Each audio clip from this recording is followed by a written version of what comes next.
Good morning, and firstly, can I welcome everyone here today, be that virtually or following on YouTube. This is the first Cabinet meeting of this new administration, and I'll start by thanking the preceding administration for their significant efforts on behalf of BCP over the last 16 months. Where this is a virtual meeting, I need to read out the following housekeeping notice. So please note that this meeting of the Cabinet is being recorded by the Council for live broadcast and will be published on the Council website for a minimum of 6 months. In order to ensure the meeting is managed effectively, please could everyone present follow these ground rules for speaking. Only speak when invited by myself as chairman. State your name before you speak if you have not been introduced by name. Some people may need to dial into the meeting and will therefore not have the benefit of the visual. Please everyone mute your microphone when you are not talking. If you would like to speak, please use the raise your hand function in Teams. If there are any recommendations moved that require a formal vote, these will be carried out by myself as chairman, asking for a response of for or against from each councillor on the Cabinet. Finally, please ensure background noise is kept to a minimum as far as possible, and mobile phones and other devices are turned off or switched to silent for the duration of the meeting. Important to note that today is obviously the 11th of November, so we will be pausing the meeting at 11 AM to observe the Remembrance Day 2-minute silence. The live stream of the Cabinet meeting will be paused for the duration of this silence. We look to try and find a natural break, but we will pause before 11 to follow that. Okay, thank you everybody. So I believe the first item on our agenda is item number 1, apologies. So I'll move to Sarah. I don't believe that there are any apologies. No, Leader, we haven't received any apologies. Brilliant. Okay, item number 2 is declarations of interest. Do any members wish to make any direct declarations of interest, please? Councillor Nicola Green. Thank you, Chairman. Having sent something through, I would like to confirm this declaration in regard to item 9 on the agenda, and that's the Lansdown programme. In line with my published register of interests and that of my spouse, and having taken the advice of the monitoring officer, I shall neither participate nor vote on the item. Thank you. Thank you very much. Thank you very much, Nicola. I've got Councillor Mike Green. Thank you, Chairman. Yeah, I would like to make exactly the same declaration as Councillor Nicola Green, please. Thank you very much. Okay, so I move on to agenda item number 3, confirmation of minutes. Worth noting that it was a different Cabinet who attended that meeting, so I don't personally have any comments, but I'm happy to propose them. Please, could we have a seconder for those minutes? Councillor Broadhead, Phil, I believe that's you seconding. Thank you. Yes, thank you very much, Chair. Happy to second. Okay, are there any comments on any of those minutes? No, I'm not seeing any comments, so I will look to move forward to agenda item 4, which is public issues. Where this is again a virtual meeting, in order to ensure that public issues can still be addressed while meetings are being held, under the local authority meeting regulations, all public questions, statements and petitions will, whenever possible, be circulated to Cabinet prior to the meeting, and responses to questions will be published on the Council website and referred to at this meeting. We have received one public question from Mrs. Susan Stockwell in relation to agenda item 9, Lansdown. A copy of the question has been published on the Council's website on this meeting page and a link sent to all Cabinet members. So thank you, Susan Stockwell, for that question. I can also confirm that we have received no public statements or petitions relating to items of business on the agenda on this occasion.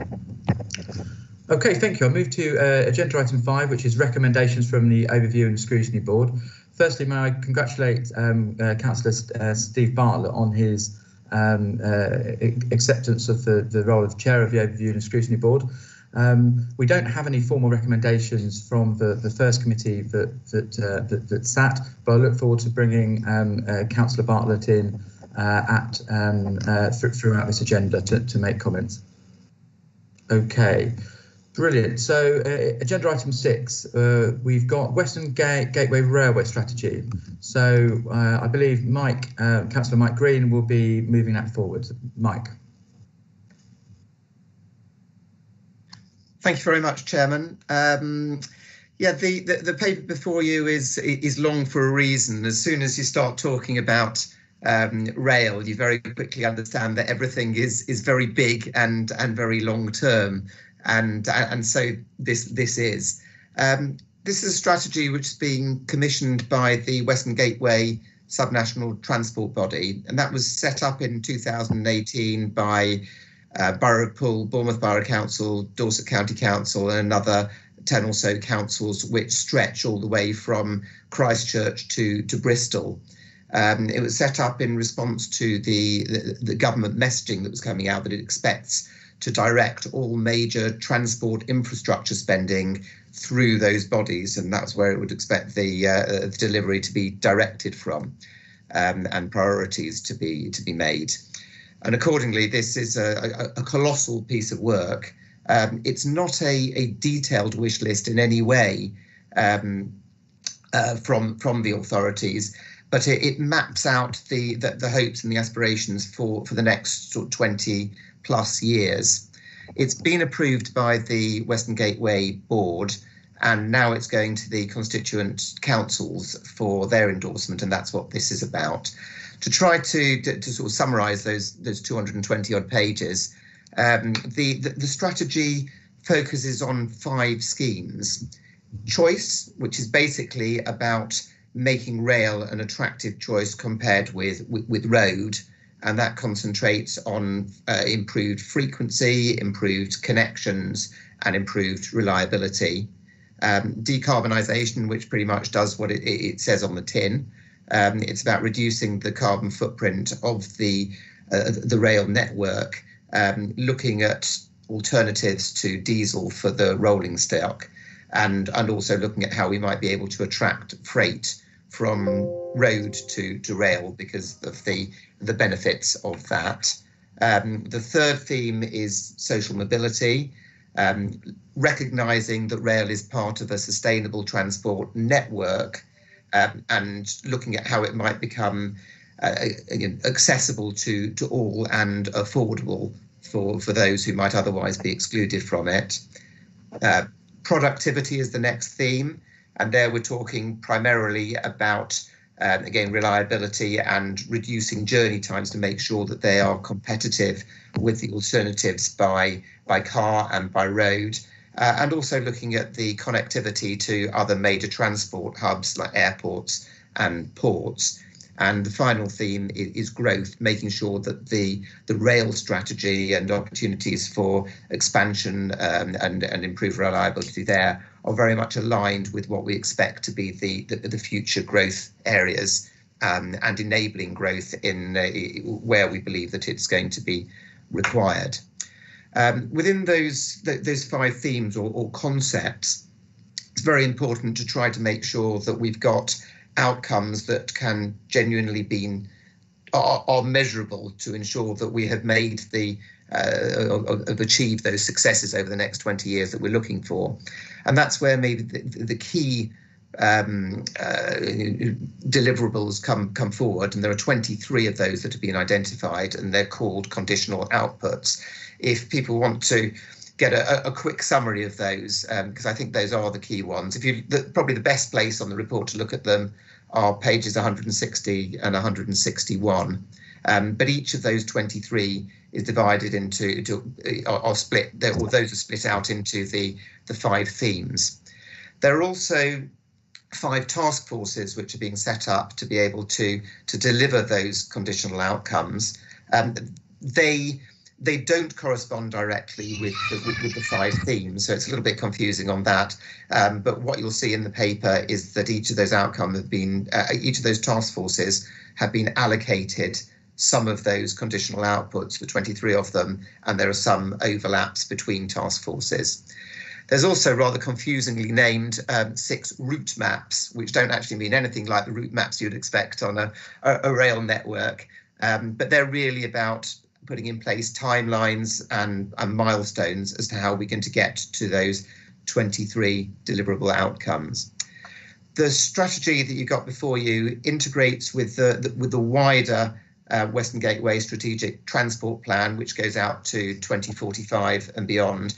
And it also integrates with the Network Rail Studies, which are the snappily named continuous modular strategic planning studies, or CMSPs. And there's a lot of those that are going on over the next few years.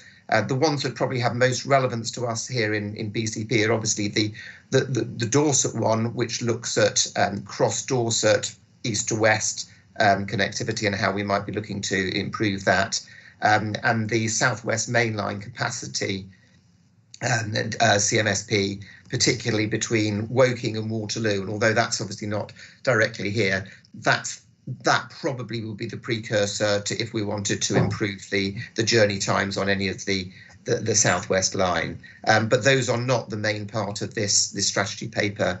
Very happy to second the paper. Thank you, Chair. Thank you very much. Thank you very much, Bill. So this wasn't taken to the Overview and Scrutiny Committee, so I won't bring in the Chair of ONS unless he raises and wishes to speak. Do we have any members wishing to speak on this paper? Fine. I'm not seeing any members show, so very happy to move this forward, and thank you very much for Mike for bringing the paper forward. It's certainly an important paper. Okay, so in terms of moving into the vote, and just for clarity, both in the room for those watching, the only members allowed to vote on cabinet items are the cabinet of the 10 cabinet members. So please, could those members indicate now if they would like to, vote against or abstain on this item? If not, I'll take that as a unanimous approval. Okay, thank you. We don't have anybody looking to raise that, so I'll move forward with that as a unanimous approval from you. Okay, moving on now to agenda item 7. We've got the absolutely important recladding of Sturt Court blocks coming up there. So I'll look to Councillor Bob Lawton. Bob, I believe you're presenting this paper. Yes, I am. Thank you, Leader. In April of this year, the Council became aware that the cladding which was present on Sturt Court, which was installed in 2015, was no longer met MHCLG recommendations. So we decided, and it was in conjunction with PHP, Pool Housing Partnership, to replace this cladding.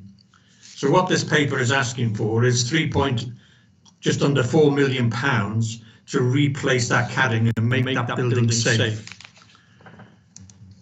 We worked very closely with PHP and with the fire service locally, who are totally supportive of the actions we are taking. I believe that we should safety is a paramount concern for any council, and certainly this council and this cabinet. The Grenfell tragedy of 2017 was a major wake-up call for all of us. And so I'm pleased to recommend that the Cabinet accept the recommendations as laid out in the paper, and that we proceed as quickly as possible to replace this cladding on this building. Thank you. Thank you very much, Bob. And we look for a seconder, which I believe Councillor Karen Russell. Karen. Thank you, Chair. Happy to second this item. I think it's a timely solution to the problem, which will provide some reassurance to residents in Sturt Court, and happy to support this. Thank you. Thank you very much, Karen. It's worth I need to know that should Cabinet wish to discuss the detail of Appendix B of the report, the meeting will be required to move into confidential exempt session. So if we could keep any comments outside of that, that would be welcome. If not, advise me and I'll move us into exempt session. Again, I'm not calling on the Chair of ONS. I do believe that Councillor Kieran Wilson wanted to speak on this paper, so I'll look to take that question now. Councillor Wilson, are you ready to speak on this paper? Yes.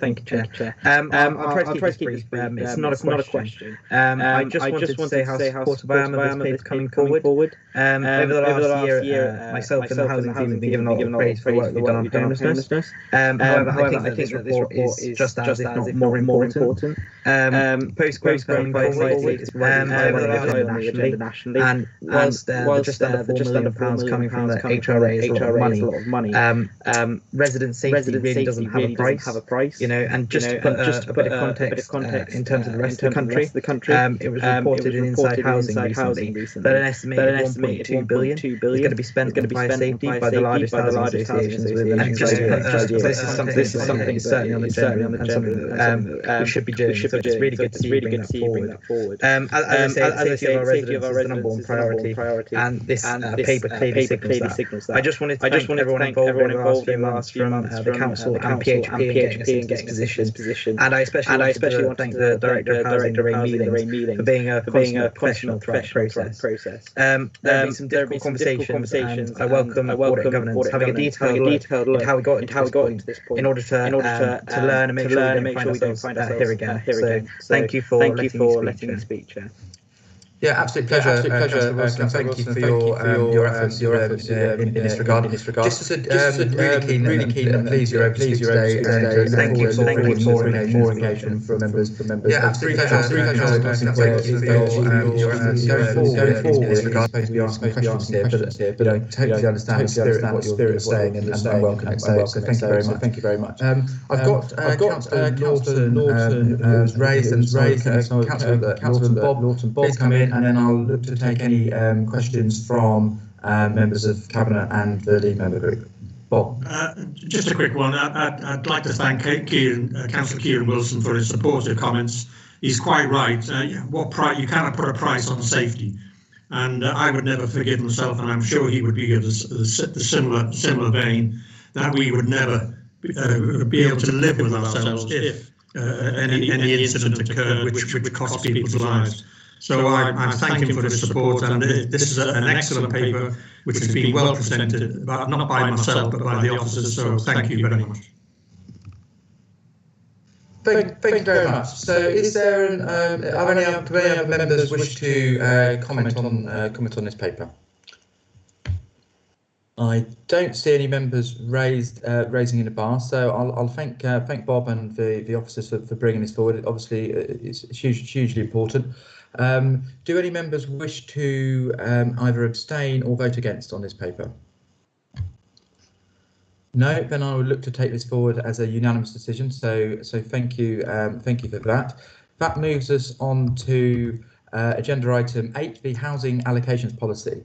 Again, I believe that's you, Bob, to present. There are no formal recommendations from the overview and scrutiny board.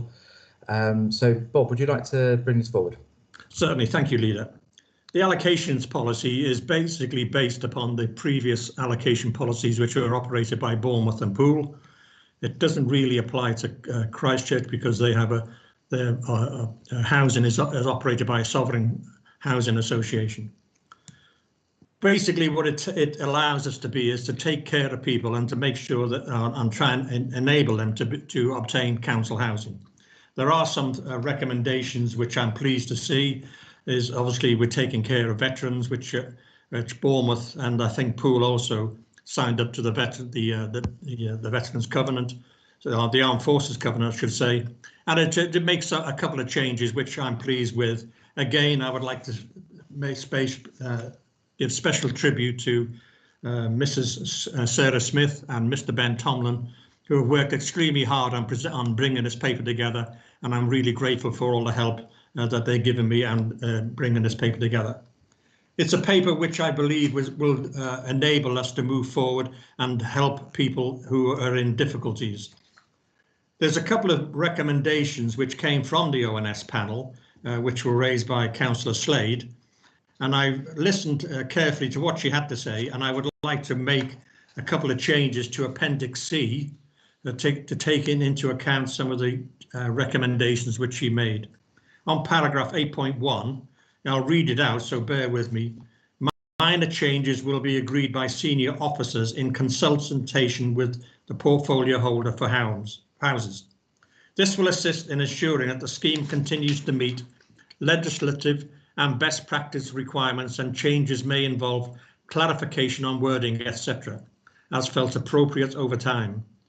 Before adopting any changes to the scheme that relate to a major change of policy which significantly impacts on any single group, the Council will comply with the procedures as set out in Part 6 of the Housing Act 1996, and the policy should be referred back to the Cabinet for approval. So what that's basically saying that myself or whoever holds this position can make minor changes, but anything that has a significant impact, so should be referred back to Council, Cabinet and Council.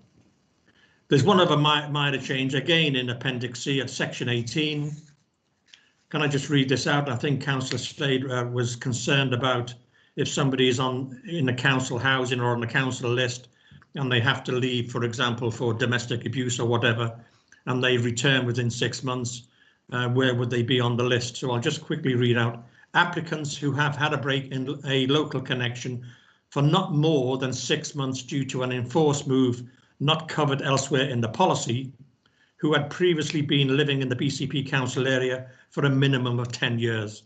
So those concerns which Councillor Slade and the ONS panel raised, I've listened and I've taken account, and with in conjunction with the officers, we have made those changes to that policy. And I recommend this policy to the Council. Thank you, Leader. Thank you very much, Bob. Do I have a seconder for this paper? Councillor Anderson. Thank you, Chairman. I'm happy to second this. I was very pleased to note that the harmonisation of the various policies across the conurbation is happening. I also want to pick up on the fact that the officers have had a workshop with all the social household housing landlords, and they're picking up on best practices to incorporate into this policy. And as Councillor Lawton has also made a comment about the services, I'm very pleased to see that we're making sure we're improving access to social housing for forces veterans and their families. So that's very pleasing to me. And I also just wanted to quickly touch on the rough sleeping comments, because in the current lockdown, it's quite useful to see that we are proactively aiming to support the commitment to end rough sleeping and prevent homelessness in different ways. So I'm quite pleased to see this as well. Thank you very much, Mark. That's great. I've got Kate Ryan, the director, to come in now. Kate. Hi, just wanted to clarify that the policy does apply across BCP. So although we have different housing management models for the stock across the conurbation, the allocations policy will apply for residents across the whole of BCP. Thanks. Thank you for that clarification, really useful. So probably a really good point to bring in where we've heard from Councillor Lawton that the post the overview and scrutiny committee there have been some changes to this, bringing in for the first time Councillor Stephen Bartlett, the chair of overview and scrutiny. Steve. Yes, good morning, Leader. Good morning, Cabinet. I think Leader, you said that there were no formal recommendations from the ONS, but actually there were two.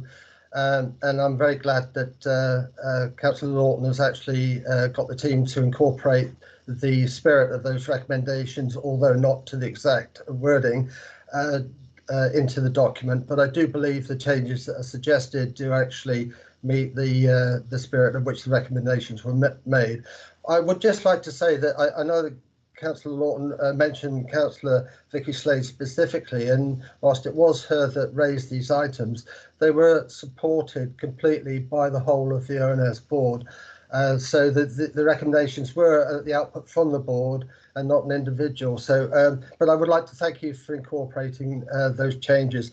I'd also recognise the significant amount of work that's gone into this paper. It was a very good paper, very thoroughly and professionally worked. So thank you very much, Leader.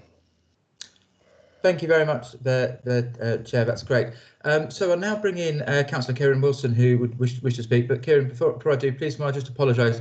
I was wrong when I said that it had to be a question or a statement. So although very happy to hear your statement, just confirm it is in our constitution that we can have questions or statements. So thank you very much for that, and look forward to hearing either a question or a statement from you now. Thank you. Okay, that's a relief to hear.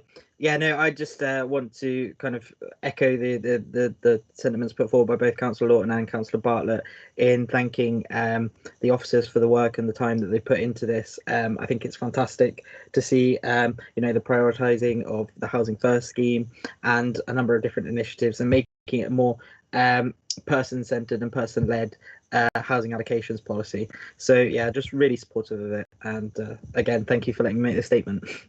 Okay, great, thank you. And you're actually right, it's a person-centred part of this, which is really great direction of travel to be moving forward in. Okay, fine. Do I have any members of Cabinet who wish to speak on this paper, other than Councillor Lawton and Councillor Anderson? Thank you very much. I've got Councillor Nicola Green. Nicola. Thank you, Chairman. Just a brief comment, as if I may, to follow on from Councillor Bartlett's intervention, and listening into that part of the overview and scrutiny panel. Can I warmly welcome the discussion that took place? It was very much focused on the Cabinet paper and some really relevant and helpful, positive and engaging improvements suggested, and I think it was a very helpful process, and thank all members of Overview and Scrutiny. Thank you very much. That's very useful. Do any other item? I'm not seeing anybody showing, so again I'll ask if anybody would like to either abstain or dissent to this item, please show now. Otherwise I'll move forward as unanimous agreement. Okay, nobody showing, so thank Bob and officers for that paper. That's very useful. Okay, moving on now to item number 9, the Lansdown project. So I look to Councillor Philip Broadhead. Phil. Thank you very much, Chairman. Yes, I'll give a brief introduction to this item, and I will start by thanking the Overview and Scrutiny panel. We had a very long and detailed scrutiny session on this last week with some very deft chairing by the new chairman. So thank you very much to Councillor Bartlett. There are a number of recommendations that have come forward on that, which have been accepted and incorporated into the addendum sheet, which is also published with this agenda. I'll refer to that briefly, but happy to respond after Councillor Bartlett speaks on this as well. I will give a brief introduction because we did spend an awful lot of time on this at Overview and Scrutiny, but this is hopefully the end journey of what started about, I think, 3 or 4 years ago under the preceding authorities, namely the Bournemouth Council, and I was heavily involved in this then. At the very beginning of that journey, we managed to secure almost £9 million of funding from the Dorset Local Enterprise Partnership to do a very comprehensive development and a relook and investment into the Lansdown area, which does need significant investment. It's widely considered the almost a central business district of the Bournemouth area, and is very important to a number of businesses. The aim of the initial scheme that we progressed on that was a full pedestrianisation of the lower part of Holdenhurst Road, so removing motorised traffic from it completely, which really enabled a very holistic change of that area. Also removing the Lansdown roundabout to again create new public spaces there and transform that area, as well as changes outside of Bournemouth and Poole College as well. The previous administration made some substantial changes to that scheme, which resulted in a reduction from the LEP funding, which is now 4.8. The biggest changes that were made were not progressing with the changes to Lansdown roundabout, and also following engagement with the bus companies, they made the decision to put motorised traffic back through the scheme, albeit limited to buses. The main problem with doing that, of course, is that at the same time, a lot of the traffic and congestion mitigation issues that have been put in place with a full pedestrianisation scheme, because obviously as soon as you remove traffic from an area, it does cause significant impacts, were not carried through as well. And so the resulting scheme that was on the table a few weeks ago still had motorised traffic through the scheme, which took away a lot of the benefits for the full pedestrianisation. And because the traffic mitigation measures weren't put in place as well, resulted in some very negative effects on congestion in the area by the modelling that our outside partners had done, to the tune of up to 7 minutes on car traffic congestion, additional 7 minutes in that central Bournemouth area, which is quite extreme and would have had significant knock-on effects. There was a big piece of consultation that was done with the previous scheme as well, which again, following recommendations from the Overview and Scrutiny Board, has been published online as well. And it was pretty clear from that consultation that the businesses and residents in the area had real concerns about the knock-on traffic effects of precluding cars from going through whilst allowing buses to go through without any mitigation measures. So what we've done is we've taken the decision to continue with the scheme, certainly continue with the current scheme that is progressed there, because this is very time limited money. It has to be delivered by the end of March. So we really need to get on with this. Any changes to that would put the programme at risk. There's been detailed design work all ready to go. So spades are pretty much ready to go on the ground if this is all approved. So we've kept all of the benefits of the scheme, the public realm, the places, and this is a significant investment in Lansdown, but taken the decision not to ban cars from going through, which should hopefully stop all of the very negative traffic effects that would have on the area. As I mentioned, Chair, in the long overview and scrutiny meeting on this isn't an ideal solution. I think the ideal solution would have probably been the original solution of completely pedestrianising and transforming the area. So it is disappointing we're in this position, but we are left with a position where we do have a decision to make. The scheme that's in front of us is still very positive. Businesses are excited in the area. It's a significant investment in the Lansdown area, and of course, as I've said repeatedly, this is not the end game, I think, and I'm very much hopeful that we can use this as a springboard, not only to further investments in the Lansdown area, but hopefully to added work to perhaps one day go back to the original scheme and remove motorised traffic completely. I think it's also worth pointing out that the scheme that we've got in front of us has significant increased benefits for sustainable travel. So there's a segregated cycle lane that goes through the scheme, so adding safety to cyclists in the area. There are improvements to pedestrians in the area as well. So overall, given the situation that we're in, we really had three choices, and as pointed out by the Overview and Scrutiny Board, not all of the choices were incorporated into that paper. That's been fixed as well. The choices are to carry on with the scheme that banned cars through this, which would have ended up with significant traffic problems in the area, to amend it to allow cars to go through, but be very mindful that actually there's work to do in the future, and that option, which is the one that we're considering today, continues to harness that money for the considerable improvements in this area, or to give the money back and do nothing. And I think that last option, which was explored by some members, is a little unambitious. And as I said in the meeting, sometimes great things happen by small steps. So I'm still extremely excited about this scheme. It's significant investment in a key area. Without obviously the negatives that the previous scheme would have had of ongoing congestion issues in the area.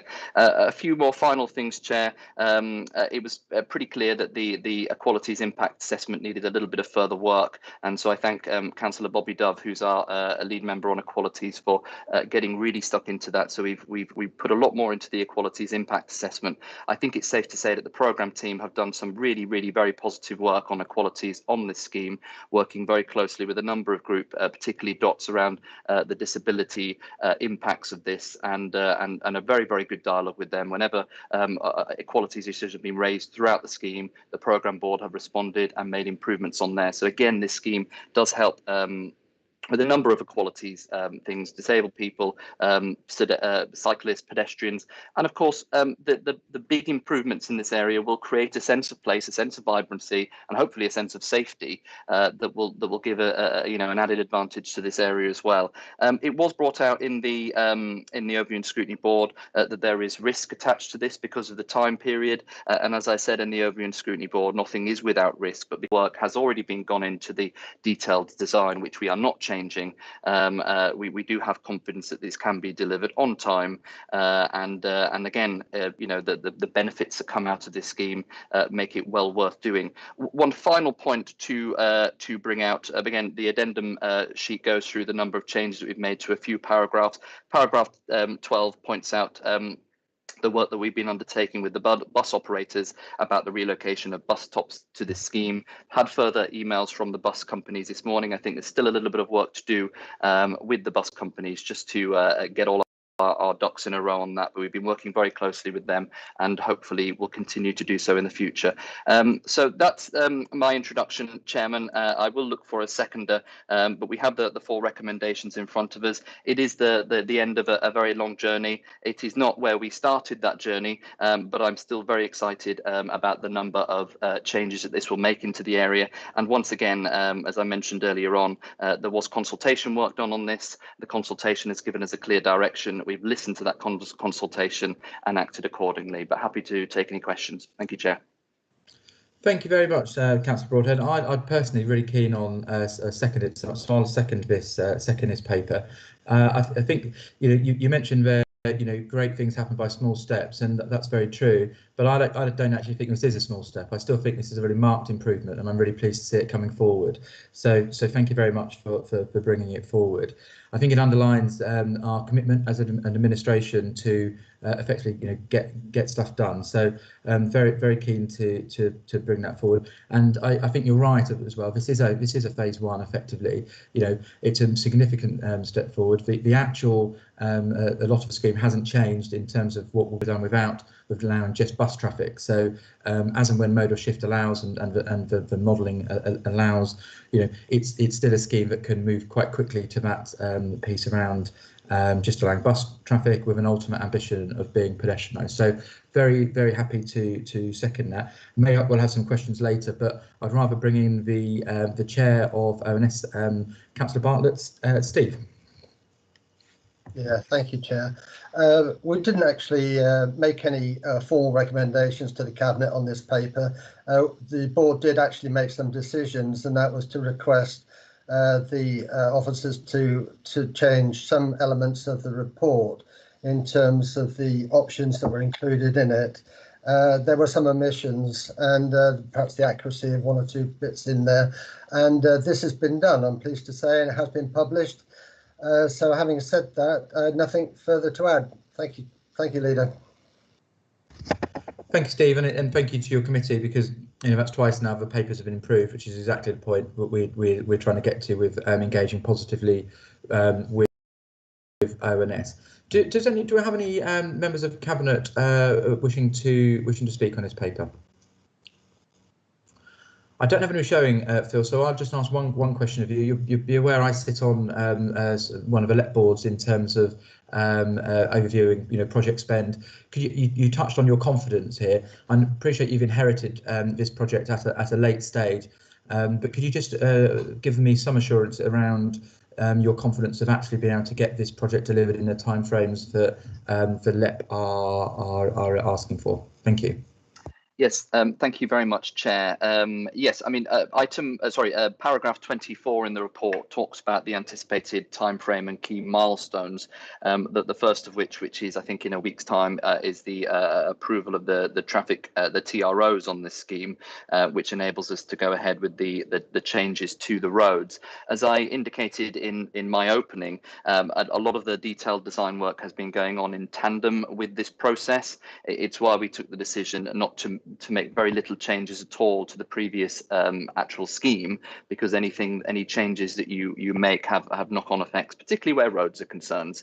But having said that, because we're not making dramatic changes here, then actually the work on the ground is albeit significant in a very visual way, is something which should be completely possible within the time frame that we're working towards. And again, that time frame hasn't changed. Had the administration not changed, I imagine that this paper would have still been coming forward to this Cabinet in whatever guise to do what we're doing, albeit with the differences between the different traffic going through the scheme. So I've probed very deeply on that. We have a high level of confidence. Obviously, there is the COVID factor in this as well. But as we know, even though we're in the second lockdown, this is a very different lockdown to the first lockdown.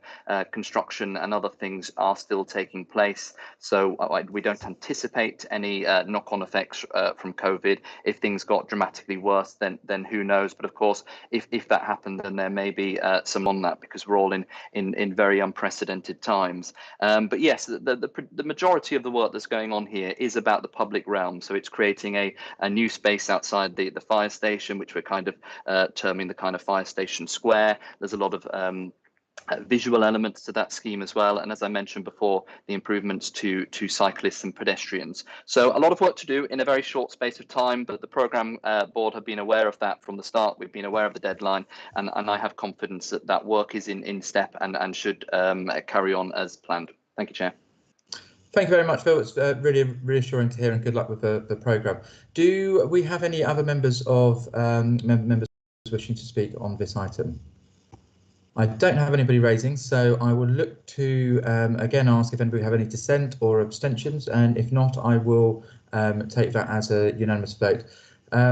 Councillor Mike Green, I believe you declared an interest in this, but yes, okay, Councillor Green. Thank you, Leader. It was just to confirm that I've not participated in this and will not be voting on it. Thank you very much, Councillor Mike Green. Thank you.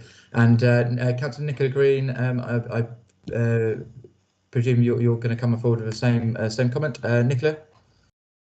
Exactly. Thank you, Chairman. Thank you very much. Okay, so we will. We've got the 2 councillors not voting. The other 8 councillors, no dissent. So we will move forward with unanimous of those 8 people. Thank you very much. Okay, and thank you very much, Phil. Really glad. Happy to move to agenda item 10, which is the executive pay levels for Trurora. Before I bring in Councillor Rampton to move his paper, I just want to note that should Cabinet wish to discuss the detail of Appendix 1 to Appendix A of the report or Appendix B, the meeting will be required to move into confidential session. So if we could be mindful of that, that would be appreciated. Other than that, I look forward to bringing in Councillor Karen Rampton. Karen. Yes, thank you, Chair. I am aware that time is moving on and we may have to pause to pay our respects as it is Remembrance Day. Would you like me to carry on, or are we planning to go to a break in the next few minutes? Thank you very much, Karen. No, very pleased to move on. We're well aware of the time. We will look forward. If we can we might get this item finished in time. If not, we will pause during it. Okay, but, I shall speak quickly. Thank you, Chair. So I'm presenting this paper on the Managing Director pay levels for Trurora. And Trurora is our local authority trading company, which is wholly owned by BCP Council and by Dorset Council. There are currently interim managing director in post, and the company is being managed well. Recruitment to the more permanent post was postponed due to the pandemic. However, the board of Trurora now wish to progress to recruitment of a managing director, and having taken HR advice and information on national rates for similar posts, the board has requested that the remuneration package, which is currently £100,000, is raised to a level of up to £120,000. This had been discussed at the meeting of the previous administration's executive shareholder group at their meeting in September, and was approved in principle by both BCP members and by Dorset members. The executive shareholder group has, under reserved matters, the provision that an annual pay cap will be set, and that was indeed set back in 2015 at £100,000. I would like to draw Cabinet's attention to a slight amendment that I would like to make. If we go to 6 Roman 1, my additional comment is that since this paper has been published, there have been discussions about the most effective way to secure stability in Trurora's leadership and reduction in the cost of the interim appointment. So the options which will now be taken forward for consideration are recruitment of a permanent managing director or appointment of a managing director on a fixed term contract on the permanent managing director's terms and conditions. Both options would produce reductions in cost, and if a fixed term contract, the length of the contract would be negotiated to ensure there's a sufficient period of stability for the company, which is absolutely the key point here. The company is, as I say, being managed well, but needs the stability of a more permanent post. So I commend the report to Cabinet, Chair. Thank you very much, Councillor Rampton, Karen. Now look for a seconder and have Councillor May Haynes raising. So I've moved to May. Thank you,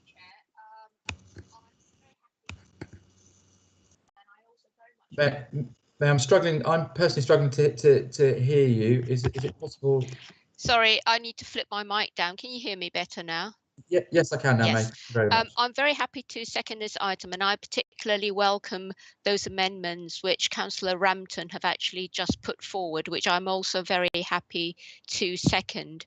And as the paper indicates in section 6, that the cap was set back in 2015 and the market has actually moved on since then. And I'm supportive that we need to raise the package that we can offer in order that we can actually attract the caliber of candidate for this very important post. Thank you, Chair. Okay, thank you very much, Councillor Haynes. I believe we've got. I don't believe this is one where the overview and scrutiny looked at it or made recommendations, but Councillor Bartlett, please raise if you would like to.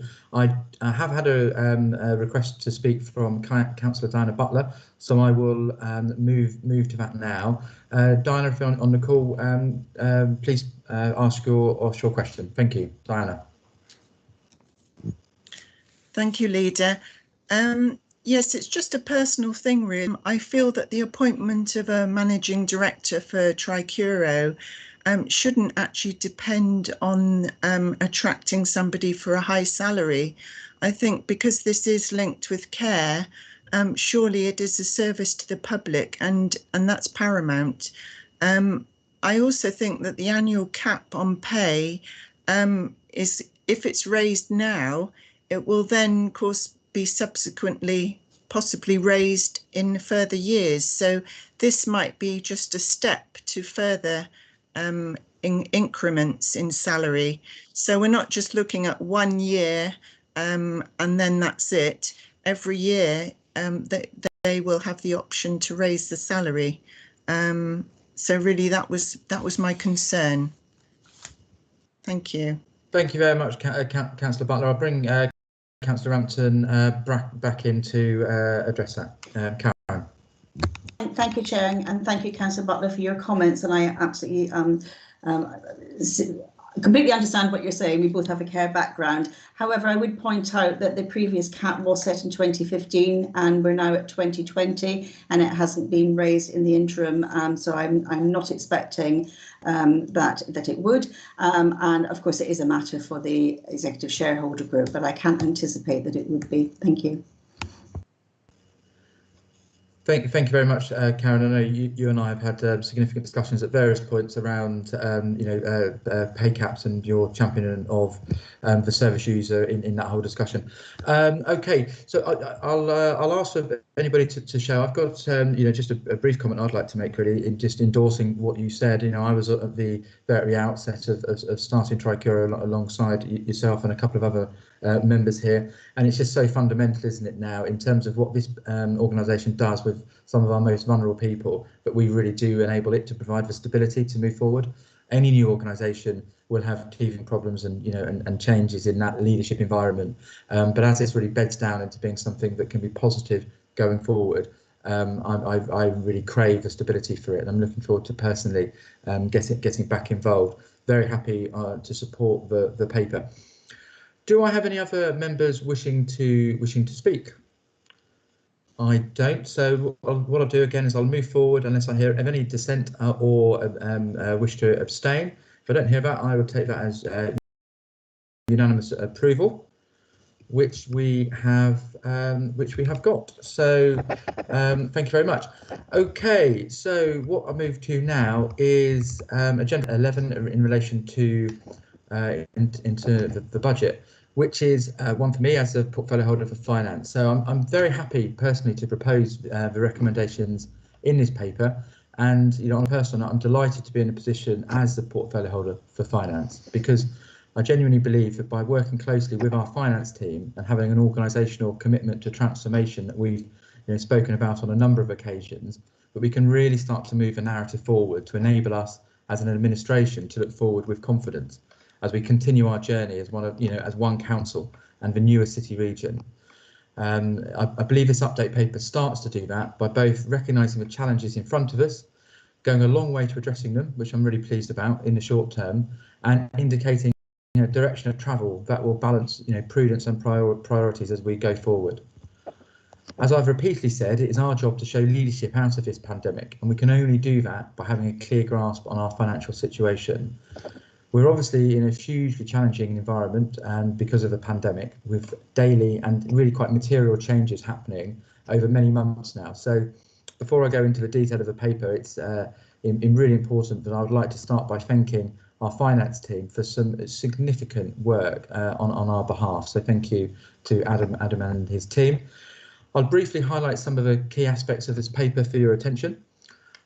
Firstly, I think it's worth noting that we're projecting a balanced in-year budget position, not least because of the continued support from government, including 3.9 million of tranche 4 money announced last month.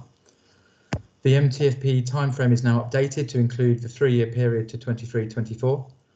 We've managed to move a projected budget deficit for, and this is, I think fundamental to the point around confidence and priorities going forward. We've managed to move the projected budget deficit for 21-22 from what was 49.1 million inherited to 13.4 million, which can now give us that confidence that we can deliver a balanced position next year. There's still a lot of work to do, but we can do that, and I'm confident about it.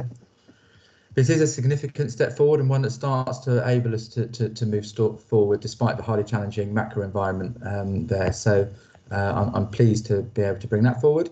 I'm also pleased to bring forward what sits behind this paper, which is the updated financial strategy. That's enabled us to deliver this improved position. A couple of key points just to note in that are, how have we got there? Well, there's a commitment to £15 million of savings through the transformation programme. This administration has been really clear that one of the things fundamental to us is delivering that modern council.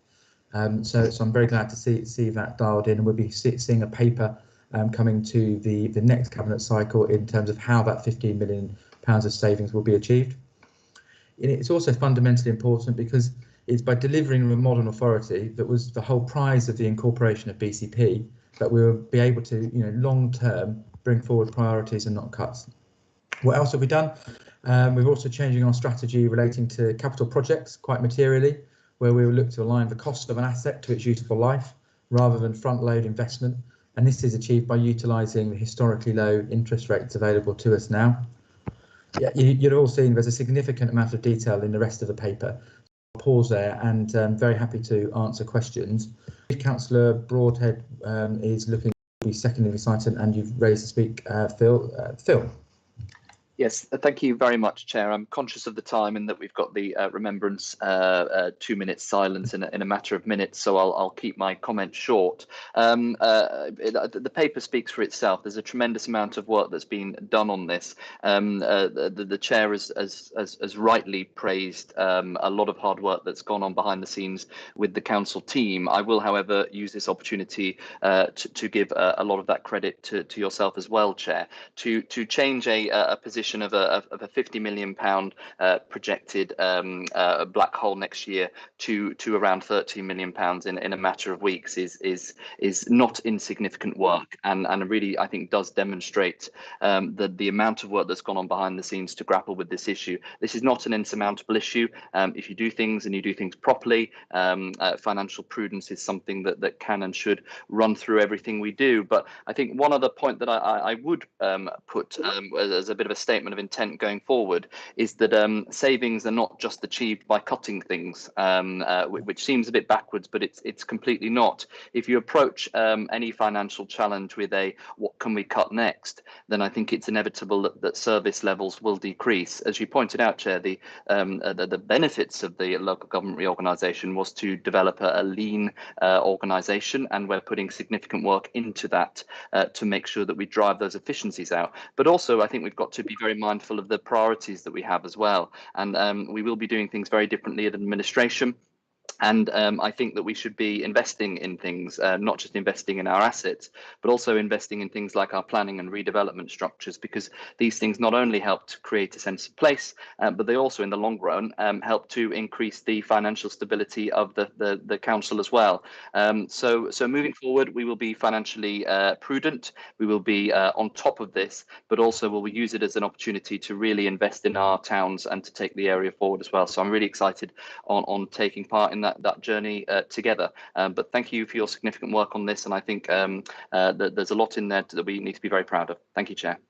Thank you very much, Philip. Much appreciated. Okay, we're now at 10:57. So what I'll do is pause before we bring in the chair of ONS. We have it proposed and seconded. I'll look to come back at 11:05. So we will now be pausing to show our respects in remembrance. Thank you very much, everybody.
thank you to everybody for allowing us to use that period to show our respects, and we'll now move on with the rest of our meeting. Before we do that, I just, on the remembrance point, we'd like to say it was an absolute privilege of mine for the first time as leader of this authority to lay a wreath at the Paul's Memorial to show our respect and our appreciation of the Armed Services Covenant. So I was very pleased to be able to do that at a reduced civic ceremony on Sunday. Moving back to our meeting now, we've had the item on the financial update proposed and seconded by Councillor Broadhead, proposed by myself in my portfolio holder position as finance. This item was taken to scrutiny, so I will see if Councillor Stephen Bartlett would like to make any comment. If we had quite a robust discussion, which I certainly appreciated, so thank you to scrutiny for their involvement. I'm not seeing a hand there, so what I'll do now is open it up to the wider membership. Would anybody like to comment on this paper? Okay, so thank you very much, Phil, for your support and your kind words, and I'll just reiterate, my thanks to Adam Richards and his team as we move forward. Okay, I haven't got anybody raising, so I'll look forward to take this as unanimous support unless I hear otherwise. Thank you, Cabinet. Okay, so moving on then, that gets us to item number 12, which is the Adult Skills and Learning Relocation Report. So I'll ask Councillor Nicola Green to present that. Nicola. Thank you, Chairman, and good morning, everyone. I'm really pleased to be able to speak to a paper on skills and learning, which doesn't always get the recognition as a service that it deserves. It has moved on vastly, I think, from perhaps what as we were younger, our understanding of adult learning is. And now there's a real drive to ensure that it's about skills development and especially assisting people either into the workplace or back into the workplace after a break, and providing some very important work-based learning as well. Over the COVID period, the model has moved to a blended learning delivery model, so a lot of it online, but it's really important for a lot of our learners that there is a physical presence, and certainly coming out of COVID, that's what's going to be absolutely essential. And this paper addresses that in the Poole area. To be clear, the Skills and Learning Service is a Pan-Dorset service. It Encompass was originally set up by the Borough of Poole, Bournemouth Borough Council and Dorset County Council, and that Pan-Dorset arrangement continues.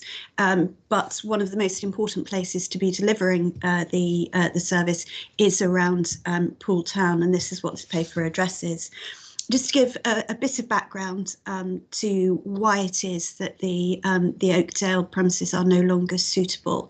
The Oakdale campus is often referred to them as the much loved Oakdale campus, and I think that hints at how long it's been there and how old it is. And I think we now recognise that it's not fit for purpose in delivering the sort of modern learning environment that we require. If I could just make a correction, and thank you to my eagle-eyed colleagues on paragraph 7, the Oakdale campus is of course on Wimborne Road rather than Blandford Road.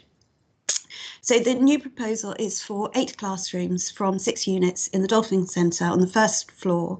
It will be a visible and accessible and a modern provision, and we know about the footfall which goes through the Dolphin Centre, and that will be very helpful in terms of making it a more visible and welcoming presence to would-be learners, and will clearly link very well with some of the workplace placements that go on. The benefits are very clearly articulated in the paper at paragraph 16. And I will just draw your attention to them, if I may, because it's, sorry, I've written down the wrong paragraph. No, I haven't, but I'm now looking at the right paper. Apologies, Leader, I was very much taken with your paper on the medium-term financial plan, and that was the first one that popped up. The real benefits of this, and I would like to dwell just for a moment, are that they are reinvesting in the town centre and bringing that learning opportunity in there and the brand awareness that goes with it. And as I said earlier, this is about employability and skills that people need to help them get back into the workplace. Some of them are for those who've perhaps not had the best experience of their formal education, or it was a little while ago, and therefore their maths, their English, their digital skills perhaps aren't quite what they need for the moment. And it will provide that opportunity to develop links with town centre businesses and increase the occupancy rates. We have some confidence about this. It has long been an aspiration of the Skills and Learning Service to make sure that we do deliver this in places of high footfall. And particularly town centres. We've had quite a lot of engagement along the way, and I'd like to thank the ward councillors for their work on it. The Oakdale councillors clearly have recognised that this site needs investment and that it's not fit for purpose. The original plan, which was developed by the Borough of Poole, was to put 60+ housing in the site along with a learning campus. Unfortunately, in the present financial climate, that's not possible at this stage, but there are reasons for moving into Poole, which I could go slightly more into detail under the finance part of the paper.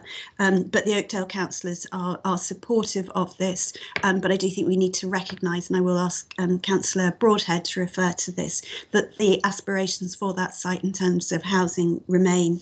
The Poole Town councillors are very supportive of the move into the Dolphin Centre, and they really see the benefits. And what I haven't mentioned, of course, is it's very accessible by public transport.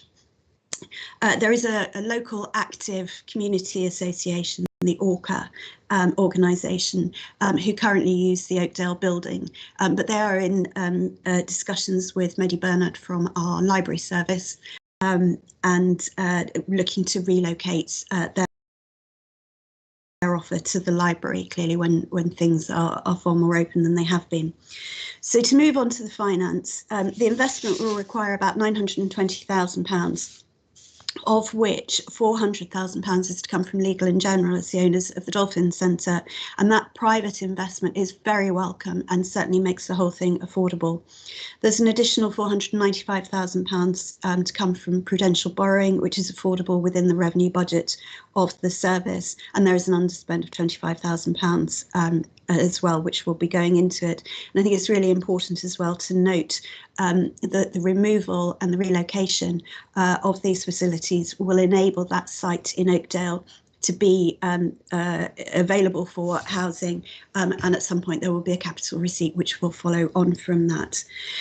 Just a few thanks, if I may, Chairman, to the service, as I say, who don't always get the recognition that they develop under the wonderful leadership of Leslie Spain. They're a really flexible and committed workforce who really go the extra mile to deliver these skills-based training. And I would also like to thank Councillor Mark Howell. This was a paper that I inherited from the previous administration, although in a former organisation I had been involved in skills and learning. But I'd like to thank Councillor Howell for his work leading up for this and the time he gave me in helping to bring me up to speed.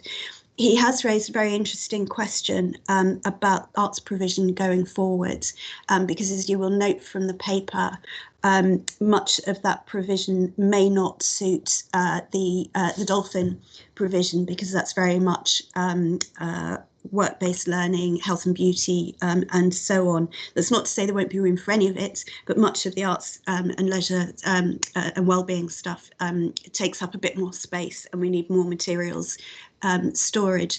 So work on where those courses will be delivered from is ongoing, but I absolutely take Councillor Howell's point that just because currently most people who access those courses tend to have access to a car, we shouldn't presume that that will always be the case, and we absolutely don't want to exclude people who would like to take those up in the future if they don't have the car, a car from by putting it too far away.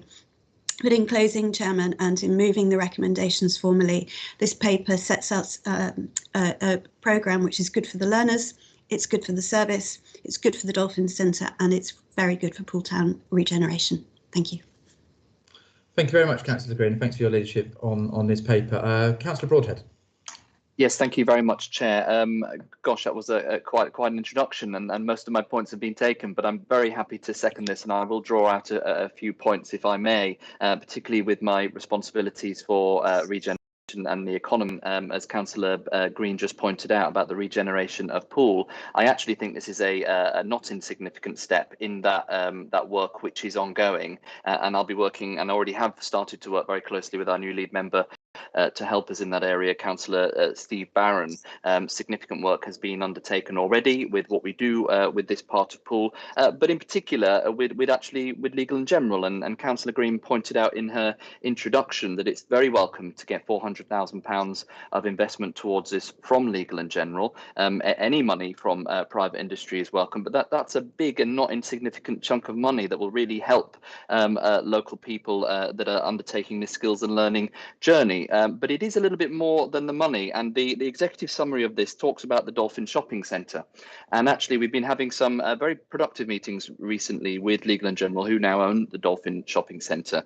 And it's pretty clear from the direction of travel for their ambition for the site that it is evolving from a Dolphin Shopping Centre to more of a Dolphin Centre, and almost taking the word shopping out entirely, because there's much bigger ambitions for this area. And I think this is the beginning of that journey by putting skills and learning into that. Not only does it fill an empty space, but also in line with their bigger plans for this, it gives a much more community-based offer for that.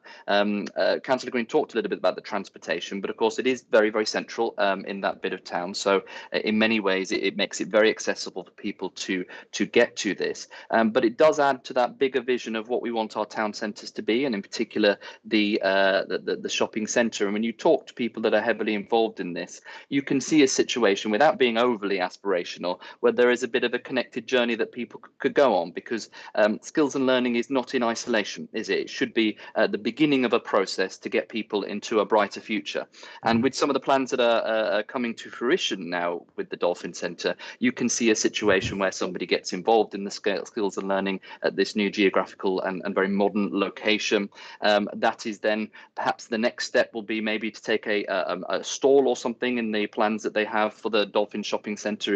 If the skills and learning is in that direction, there's plans for flexible office space there, so potential next step there, as well as other retail options. So you can start to flesh out, rather than having a skills and learning centre which is a little bit further out. If it's connected with other things, and particularly as the Dolphin Centre and indeed the Poole Town Centre becomes much more of an offer than just shopping, it gives a real sense of real optimism for what people could see happening. So I think it does sound a bit lofty, doesn't it? But again, you have to be quite lofty with these things.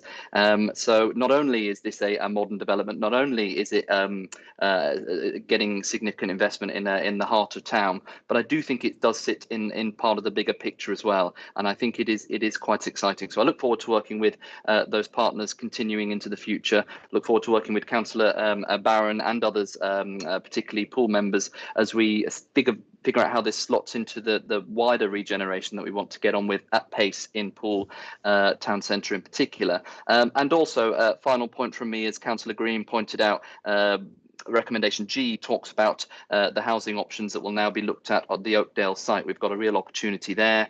We don't have all the answers. We'll be working very closely with the local community there to make sure that what was a much loved site becomes another much loved site in a different guise in the future. So I think this is a very good news story. This is an investment in a critical area for our people. It's an investment in the right place, which is accessible and helps people on that journey into the future. And I'm really, really hopeful that this will be successful. Thank you, Chair. Thank you very much, Phil, and thank you, Nicola. Thank you, Phil, for seconding that. I don't believe this was taken to scrutiny, but so while I'm waiting for any members to show, I'll just briefly underline your enthusiasm for this. Really, we talk about regeneration very much often around buildings, but it's about people. It's more about people and regenerating the areas. And what better time than now, in a time of really difficult employment, to link up at skills and learning to the plans for the Dolphin Centre that we're trying to, passionately kickstart and light a bit of a fire under, that will enable that linkage, that incubation as well. It's a time for an entrepreneurial spirit. We need to help people with their skills and learning, and I'm really pleased to this paper's coming forward. Okay, thank you. I've got Councillor Iyengar, Mohan. Thank you, Chair. I'm delighted that the future of this vital service is being secured under this proposal. We have wrestled with this in the old Pool Council. We did wrestle for this for some time to get a viable project together to deal with the problem of the current centre in Oakdale becoming outdated, but everyone's wish to keep the service going, an immensely valuable service, and with COVID and everything else, I mean, even the importance of it can only be higher at the moment and in the years ahead. About the site itself, about moving to Poole Town Centre, I mean, I remember the last proposal that we voted on in the original council. I think the site now in the town centre wasn't available to us at that time, so things do change, and I'm having originally thought, okay, we'll keep it where it is. I'm delighted now that the new location has opened up for us, these things being fluid, and even more delighted it's next to the central library, which can only enhance the total offering for those who use the service. And the other point is also the continuity side of it, and again how critical that is at this particular time. In keeping it in Oakdale, we lived through gritted teeth with the problem of how on earth do we construct the new thing while keeping the current service going, and we thought, okay, we're going to have to live with that and manage somehow. But of course, by actually physically moving the location, it can only increase the chance that we're able to keep the service going continuously from one location into the new location. So I absolutely applaud this. Thank you. Thank you very much, Councillor Iyengar. That's a really positive endorsement, and thank you for your leadership of this historically. Okay, I don't have any other members wishing to speak, so please speak now if you would raise now if you would like to. I'll look to take this as a unanimous recommendation unless I hear otherwise in the message bar, or please raise. So thank you very much. I'm not hearing anything, so we'll move forward as a unanimous recommendation, and thank you very much, Councillor Green, for bringing that paper. Before I move into agenda item 13, it's been brought to my attention of some technical difficulties at the start of this broadcast. I think we've just moved across to Microsoft Teams rather than Skype, which may have had something to do with it. But we apologise for any difficulties and look forward to them being addressed for next time. Okay, moving on to agenda item 13, which is in relation to the estate strategy. I'm personally pleased to propose the recommendations as the portfolio holder for transformation. What it'll do now is, if I may, I'll pull out some key points here for Cabinet.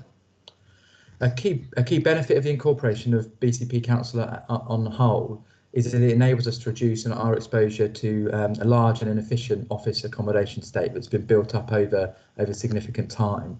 This will not only have material financial benefits, but if not more importantly, it's going to be a significant part of making us one modern council with the operational cultural benefits that will bring, both internally and how that council will interact with the public. And I'm really pleased this paper moves forward on that agenda. Specifically, the paper outlines £6.6 million of expenditure to deliver that ambition, where we will create the civic centre of BCP in the heart of the current Bournemouth Town Hall. This expenditure also includes investment in our libraries in Poole, Christchurch and Bournemouth. Councillor Iyengar raised in the last post how important it was that the learning centre is going to be near to the library. Expansion of our customer service centres in libraries, I believe, is going to be a really important part of moving our whole place of work closer to our customer, which is our residents. So our provision can be more centred in the heart of our communities. I'm really pleased about that. I think it's really important to note that the paper also recommends the decoupling of the office accommodation part from the civic part. That's important because it's vital with these new ways of working that we get to our new normal as soon as possible in terms of the office piece, and we can't let a discussion around our civic accommodation and what that needs, because that's a very sensitive and important discussion. We can't let that hold up work that's ready to proceed with the office accommodation project. So I'm really pleased that we've taken that pragmatic approach, and also in terms of working out what civic space is appropriate for our council. Members should be deciding that, so we're going to be bringing forward a members working party to progress that work. Really importantly for me and a number of other councillors, I know is that this paper now formally and importantly draws a line under the word disposal in relation to the Poole Civic Centre. Our clear intention, this administration's clear intention, is to retain that as an asset for Poole, and there are plans in place to move important community services into that building to underpin it alongside retention of the civic use. In particular, the maintaining the mayor's parlour there. It's an important building for Poole and it's an important asset. And we will look to repurpose other parts of that estate, but we're keeping the civic centre in the current civic centre in this administration and BCP Council's ownership. Summing up, I think this is an important project. It moves us forward, it moves BCP forward, so I'm very happy to propose it. I believe Councillor Broadhead is raised and is seconding. So I'll pause there. I'll welcome any questions from colleagues. I'll bring in Councillor Broadhead and then Steve Bartlett from ONS. Phil. Yes, thank you very much, Chair. A couple of points to add from my point of view. These documents can seem a little dry when you're talking about the estates and accommodation project and what it means, but of course this has very, very real effects on our area and our communities. And as you've drawn out, I think in particular the slight change that we put about how we handle our assets and how we approach this, I think is very welcome. We have to remember that we are essentially custodians of these assets, although we have a big and very positive job to do with the creation of the new council to drive out efficiencies and really try and make the council fit for the 21st century, which will improve service provision, and that's obviously the main aim. Equally, we've got to be very mindful about what we leave for the next generation. So a very consolidated look at our estate strategy, I think, is very welcome. A move away from an automatic assumption that things would be sold, I think, is very welcome. But also, mindful of, as I said earlier, that we want to be as prudent as possible if we are disposing of any assets, to make sure we do it in the right way to get as much value out of for council taxpayers as possible, and to make sure that service provision is at the heart of everything we do. And that's why I think it's extremely beneficial to see that we're looking to try and relocate as much of the customer service functions into things like a local library, so that they're very embedded in the communities. So a heck of a lot of work to be done here. I think we've got a very good grasp on it. It seems like something that's not important, but where people's civic functions are, where people's customer service is very, very important to so many people, because it's quite often the only connection they have with a lot of the services that the council offers. So we have to look at this in a very, very calm and strategic way, at the same time as making sure that the best and most prudent approach we can have to drive out efficiencies help us to do that very thing and to improve the lives of people with what the council offers. So more than happy to second this paper. We've got a lot of work to do, and we look forward to taking people on the journey as we do that. Thank you, Chair. Thank you very much, Phil. Okay, I don't have the chair of ONS rating, so I'll just take the point to thank ONS for what was a really robust and interesting discussion we had, and I look forward to many more of those as we move other important papers forward. We have Councillor Diana Butler, who has asked to speak on his paper, so I'll bring in Councillor Diana Butler now, and then we've got Mark Anderson showing. So Diana, if you may please ask your question. Thank you, Leader.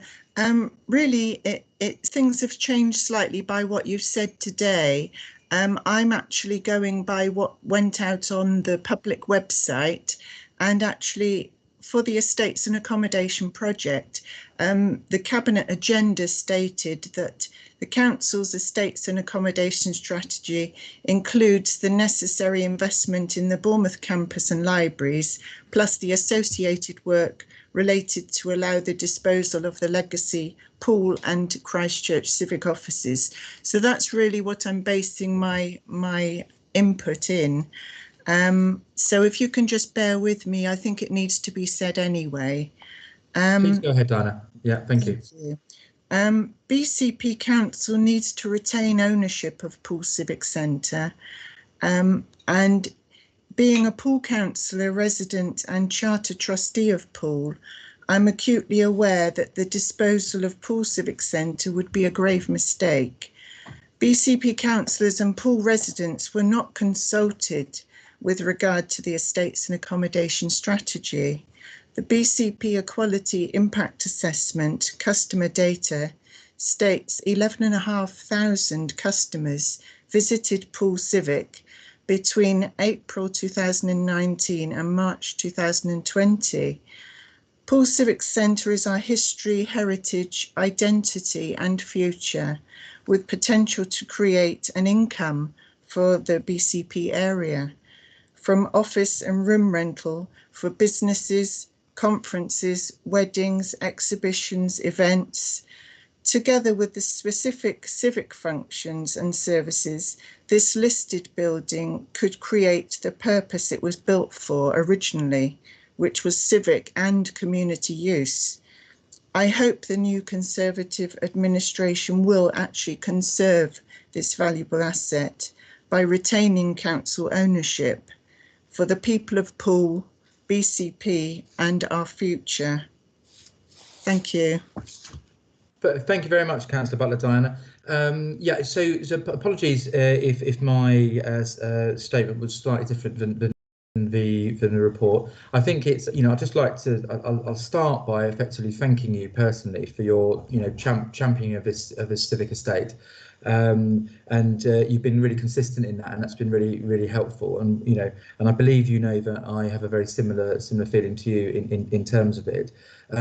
We inherited this paper, as we did inherit all of these papers, and we've made some amendments and changes to. There's a wider site to develop around there. There's opportunity around that, and we can be very we're very open in terms of how we can make sure and conserve the asset while still bringing forward some vital community use and benefits. So, just to underline, probably for the fifth time, Diana, today, thank you very much for what you said, and I believe our aspirations are aligned. So thank you very much for that.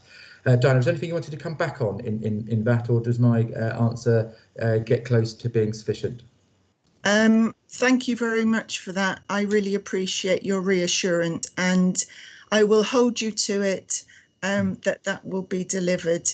And I'm very pleased for everybody, and especially for everybody in Poole, because it is such a great part of our identity. Thank you. Yeah, thank you, Diana. And I look forward to being held to it. So very good. Okay, great. I've got Councillor Mark Anderson to speak on this item now. Mark. Thank you, Leader. I was going to echo quite a few of the comments that Councillor Butler said, so I'll leave those. But I will say that I'm very pleased to see you're going to set up a working group of councillors to maintain the integrity and the continuity of the civic function across the whole of the conurbation. And I do think that's going to be an excellent idea. And I also, like Councillor Butler said, I also are very pleased to see the commitment to maintaining the civic function in Poole. Thank you very much, Mark. That's very useful. Okay, so I don't have anybody else looking to speak on this item, so I'll move now to the decision-making and vote process. If anybody could speak now, if not, I will take that forward as unanimous support. So I don't have anybody showing, so I'm very glad that we're moving forward that with unanimous support. Okay, moving on now to agenda item 14, the adult social care charging policy. And I look to Councillor Karen Rampton to lead us into this item. Thank you, Karen. Thank you, Chair. I'm presenting this paper on the adult social care charging policy, and I'm seeking Cabinet approval to enable a single policy across Bournemouth, Christchurch and Poole. The preceding councils operated under 3 policies, although Bournemouth and Poole were fairly similar. Just, it would surely be unfair if somebody in one of our towns with the same financial assets and income as another in a different town paid more to receive the same day service. And that's the sort of underlying principle of fairness. This policy has had an 8-week public consultation, and the key principle being consulted on was, should those who can afford to do so pay the full cost of their service? And the principles and the consultation format were discussed in detail at Health Overview and Scrutiny Committee. A working party was formed. The working party met 3 times, and they fed their thoughts and discussions into Overview and Scrutiny. I was actually a part of that working party, so I can provide reassurance that there was very robust discussion and challenge indeed. And subsequently, the recommendations were endorsed by the Health Overview and Scrutiny Committee. So a small number of individuals in Poole and in Christchurch may be affected by these changes. However, I would really like to emphasise that no individual will pay more than they can afford to towards the cost of their care or their service. I am reassured by the mitigations which the Working Party and the Overview and Scrutiny Committee were very keen to ensure that these were sufficient. And the mitigations proposed in the paper include giving people a sufficient notice period and to give them support, information and advice in the format which is best suited to them as an individual. There is also a proviso for anyone who's facing severe hardship or other exceptional circumstances to have their charges reviewed. That would be by the Director of Adult Social Care. So, Chair, this policy, if approved today, it will ensure that charging will be fair, it will be equitable and it will be transparent. And these are all key themes for this administration. It will be based on the actual cost to the council of the service, and the charges will be reviewed regularly to ensure that they are still fair and reviewed either upwards or downwards according to the cost to the council. So I commend this policy to Cabinet. Thank you. Thank you very much, Karen, and Councillor Nicola Greenishow. Nicola. Thank you, Chairman. I'm very happy to second those recommendations as set out by Councillor Rampton. I think the reassurance for me came from the granularity of the work that was done by the Working Party and the subsequent scrutiny. So this is about ensuring fair, equal and equitable services and costs to all our residents, and therefore I'm very happy to second those. Much, Nicola. Okay, so Diana Butler, Councillor Butler has requested to speak on his paper, so we welcome that now. Diana. Thank you, Leader. I'm speaking really from a background in day centre service provision and personally worked for Dorset and Hampshire in various day centre settings. We used to operate in a way that we're helping people to feed, toilet or take part in an activity was all part of our role as a worker. And I understand now that Trurora have to buy in people to actually give somebody a bath. And this is really one of my major concerns, that for somebody needing a bath, which is an essential human right, they have to pay quite a bit of money, proposed to be £14.50. Now, why should somebody having a bath at a day centre have to pay that while somebody else might be needing maybe a session of music and movement or art or a quiz, something like that? Why should that be a different cost?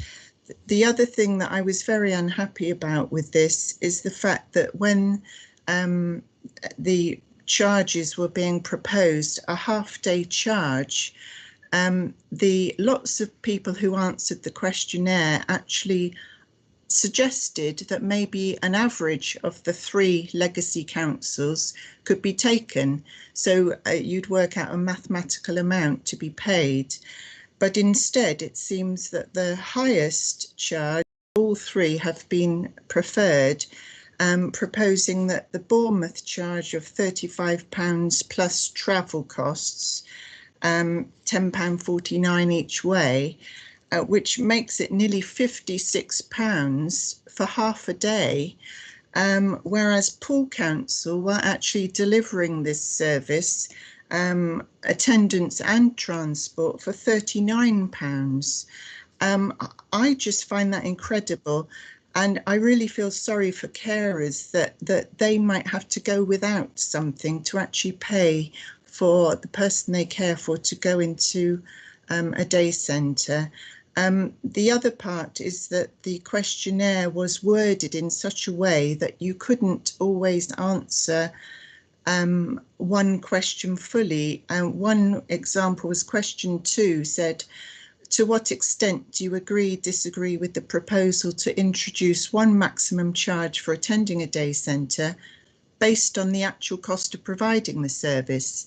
Well, to me, that's 2 questions. I agreed with the first part. Yes, you could have a maximum charge, but the actual cost is another matter completely. So people on that couldn't answer as they really wanted. And the question 3 was similar. That had a similar impact for people answering as a resident, not a carer or someone receiving the service.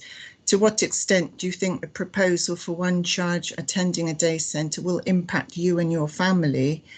Residents had to answer, does not apply. And to me, that takes that number of people out of the percentage score for the results. So just those real, looking at it sort of from the outside in, that was just what I've noticed by looking at this. And I'd like really for the Cabinet to really think about that, because it is a big part of people's lives, and it is actually preventing a lot of people becoming more ill or more dependent. Daycare is really important. Thank you. Thank you, Diana, and your experience, heartfelt comments are well put. Thank you. I'll bring in Councillor Rampton to address that comment. Karen. Yes. Thank you, Chair, and thank you, Councillor Butler. And I know you and I have had discussions previously along similar lines, and it's a subject that you feel very passionate about, and I absolutely respect that. I'd just like to point out that most people who attend a day service or receive care don't actually contribute to the cost of their care. It's a relatively few number who actually pay the full cost of their care. And that is the cost to the council. And I do appreciate your comments about Trurora, and I understand that you are on the Adult Health and Social Care Review and Scrutiny Committee, and that there is due to be some scrutiny of Trurora, I think, in this month's meeting, and I'm sure that those points which you have made so well can be raised during that scrutiny, but I thank you for them and I have noted them. Thank you, Chair.